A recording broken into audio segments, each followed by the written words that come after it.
Malayalam tech tricks ഇൻഫോയിലേക്ക് സ്വാഗതം.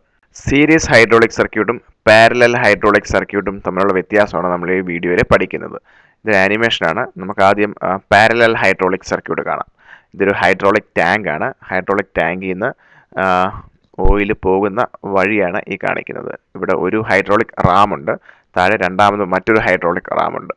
ഇതിനുള്ളിൽ നമുക്കിവിടെ പിസ്റ്റൺ ഉണ്ട്. ഈ പിസ്റ്റണിൽ നിന്ന് പുറത്തേക്ക് പിസ്റ്റൺ റോഡാണ് ഈ പോകുന്നത്. ഈ കറുത്ത നിറത്തിൽ പുറത്തേക്ക് കാണിക്കുന്നത് പിസ്റ്റണിൽ നിന്ന് പുറത്തേക്ക് വന്ന പിസ്റ്റൺ റോഡും ഈ വട്ടത്തിൽ കാണുന്ന ഈ ഭാഗമാണ് ശരിക്കും ഒരു മെഷീനിലോ അല്ലെങ്കിൽ ഒരു യന്ത്രത്തിലോ ഘടിപ്പിക്കുന്ന രണ്ടാമത്തെ ഭാഗം. അപ്പം ഇതൊരു ഹൈഡ്രോളിക് റാം. ഈ രണ്ട് ഹൈഡ്രോളിക് റാമുകളെ നമ്മൾ പാരലായിട്ടാണ് ഇവിടെ ഘടിപ്പിച്ചിരിക്കുന്നത്. പാരലൽ എന്ന് പറഞ്ഞാൽ നമുക്ക് കാണാൻ സാധിക്കും ഹൈഡ്രോളിക് ടാങ്കിൽ നിന്ന് പോകുന്ന ആ ഓയിൽ ഒരേപോലെ രണ്ട് ഹൈഡ്രോളിക് റാമുകളിലേക്കും ഒരേപോലെയാണ് കണക്ട് ചെയ്യപ്പെട്ടിരിക്കുന്നത്. അതായത് ഒരു ഓയിൽ ഇതുവഴി നമ്മൾ ഫ്ലോ കൊടുക്കുകയാണെങ്കിൽ ആ വരുന്ന ഓയിൽ ഈ റാമിലേക്ക് എത്ര തന്നെ പോകുന്നു അത്രയും സെയിം ക്വാണ്ടിറ്റി ആയിരിക്കും താഴെയുള്ള റാമിലേക്കും ഒരേപോലെ പോകുന്നത്. അതുകൊണ്ട് തന്നെ ഈ രണ്ട് റാമുകളും ഒരേ രീതിയിൽ തന്നെ ആയിരിക്കും പ്രവർത്തിക്കുക.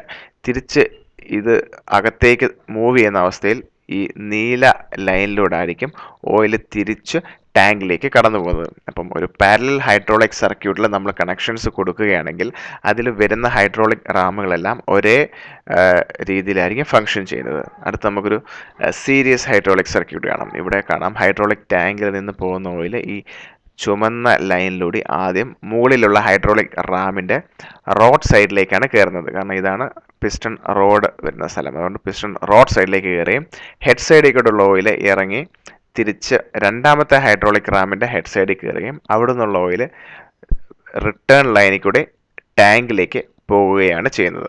അപ്പോൾ ഒരു സീരീസ് ഹൈഡ്രോളിക് സർക്യൂട്ട് എടുക്കുകയാണെങ്കിൽ ഇവിടെ സംഭവിക്കുന്നത് എന്താണെന്ന് വെച്ചാൽ രണ്ട് ഹൈഡ്രോളിക് റാം കണക്ട് ചെയ്തിട്ടുണ്ടെങ്കിലും ഈ രണ്ട് ഹൈഡ്രോളിക് റാമിൻ്റെയും ഫംഗ്ഷൻ വ്യത്യസ്തമായിരിക്കും. ഒരു ഹൈഡ്രോളിക് റാം അടയുന്ന അവസ്ഥയിൽ മറ്റൊരു ഹൈഡ്രോളിക് റാം തുറക്കുകയാണ് ചെയ്യുന്നത്. കാരണം അടയുന്ന ഹൈഡ്രോളിക് റാമിൽ നിന്ന് വരുന്ന ഓയിലാണ് രണ്ടാമതുള്ള ഹൈഡ്രോളിക് റാമിനെ പവർ ചെയ്യുന്നത്. ഈ ഓയിൽ ഇവിടുന്ന് കടന്നു വന്നിട്ട് വേണം ഈ രണ്ടാമതുള്ള ഹൈഡ്രോളിക് റാമിന് വർക്ക് ചെയ്യാൻ വേണ്ടിയിട്ട്. അതുകൊണ്ട് തന്നെ രണ്ട് റാമുകളും രണ്ട് രീതിയിലായിരിക്കും ഫങ്ഷൻ ചെയ്യപ്പെടുന്നത്.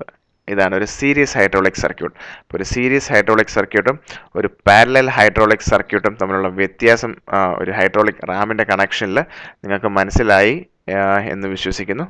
ഞങ്ങളെ പ്രോത്സാഹിപ്പിക്കുന്നതിന് വേണ്ടി ഈ വീഡിയോ ഇഷ്ടപ്പെട്ടെങ്കിൽ ലൈക്ക് ബട്ടൺ ക്ലിക്ക് ചെയ്യുക. എന്തെങ്കിലും അഭിപ്രായങ്ങളുണ്ടെങ്കിൽ അത് കമൻറ്റിൽ രേഖപ്പെടുത്തുക.